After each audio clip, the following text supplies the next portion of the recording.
we're gonna keep building our good morning all the way up into running related or return to running related exercises. So in order to make that muscle mass and that control exercise valuable on the single leg, we need to start building towards the one-sided movements. As we do that, we're gonna start with a staggered variation to the exact same movement. I think creating gradual changes in the positions is really helpful for the body to follow along and understand the patterns as we start to apply them to other challenges like balance, like being single leg, what have you. So I've still got my same weight here, 35 pounds, 16 kilos.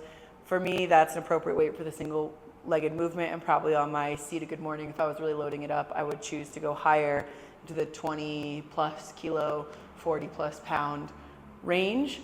That's what's going to be muscularly challenging for me. You may be choosing much lighter weights. You may be choosing no weights to begin with.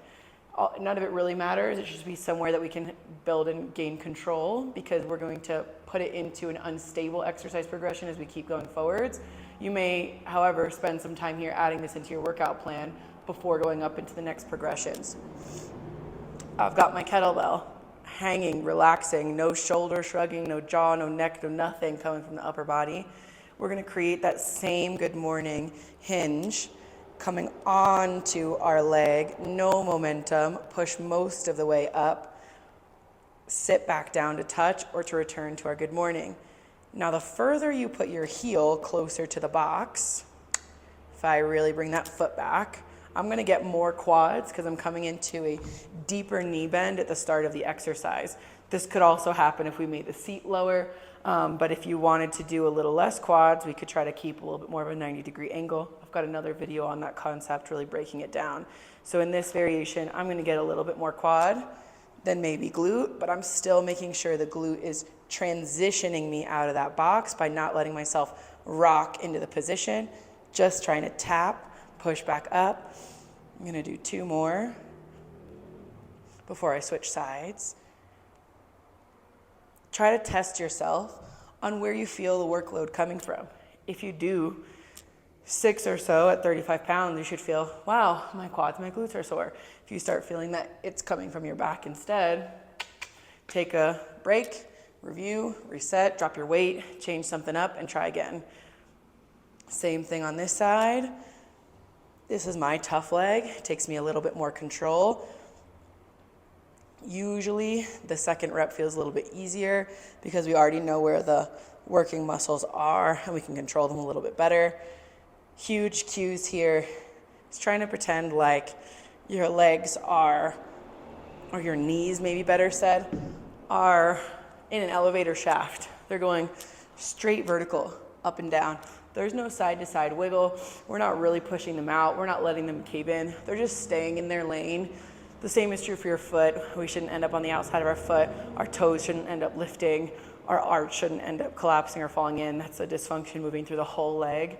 Where that control really comes from is the hip, which we'll discuss in other videos in more depth, but just make sure that things are moving linearly on the leg and that the position you start in is the position that you move throughout in the entire movement.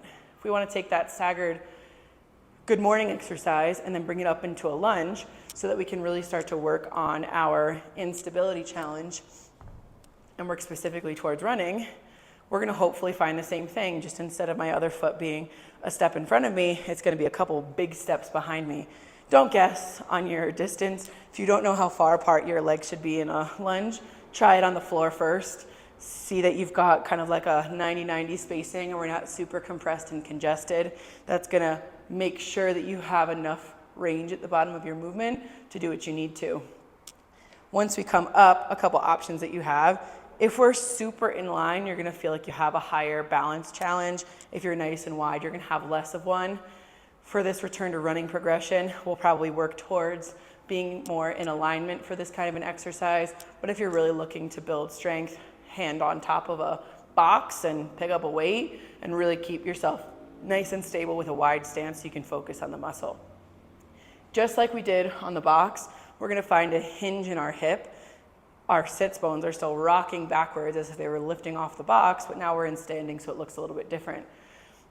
That's gonna help us open up the glute tissue here and let us really focus on this front leg, which is the whole purpose of us working towards this lunge progression and knowing where we're loading. So we're gonna create that hinge with intention. We're not leaning forwards. We're not going chest towards thigh. We're hinging, pivoting from our hips. No back load, no lift of the chest or flare of the ribs. And then we're gonna work our way down to the ground and up for 4 on each side here. You can add some extra rounds. You can definitely do more than 4. You can add some load. I just don't want these videos to get too long as we teach you through it. Switching sides, I know my foot spacing decently well, so I know that I'm in the right angle here. I'm gonna find my hinge again, and 4 more on this one. Again, thinking of keeping that front leg working through its path, not letting it rock or roll anywhere, not letting our feet grip or lift off of its base of support.